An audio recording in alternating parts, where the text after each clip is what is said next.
نبی پاک صلی اللہ علیہ وآلہ وسلم کی 7 بہت ہی خوبصورت احادیث پلیز ضرور سنیے گا۔ آپ نے ارشاد فرمایا کہ اسلام کرنے میں پہل کیا کرو، کیونکہ اسلام میں پہل کرنے والا تکبر سے بری ہوتا ہے۔ آپ نے ارشاد فرمایا تم میں سے بہتر شخص وہ ہے جس کی وجہ سے زیادہ لوگوں کو فائدہ ہو۔ آپ نے ارشاد فرمایا کہ 3 آدمی ایسے ہیں جنہیں اللہ سبحانہ و تعالیٰ روز قیامت دیکھے گا بھی نہیں: والدین کا نافرمان، مستقل شراب پینے والا، احسان کر کے جتانے والا۔ آپ صلی اللہ علیہ وآلہ وسلم نے فرمایا کہ 3 آدمیوں کی دعا کبھی رد نہیں کی جاتی: عادل حکمران، روزے دار حتیٰ کہ روزہ افطار کر لے، اور مظلوم۔ آپ نے ارشاد فرمایا بہترین اولاد با پردہ بیٹیاں ہیں۔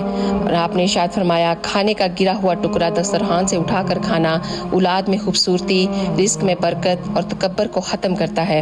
آپ نے ارشاد فرمایا کہ جس نے کسی بھوکے مومن کو پیٹ بھر کھانا کھلایا تو اللہ سبحانہ و تعالیٰ اسے جنت کے دروازوں میں سے ایک ایسے دروازے سے داخل فرمائے گا جس سے اس جیسے ہی لوگ داخل ہوں گے۔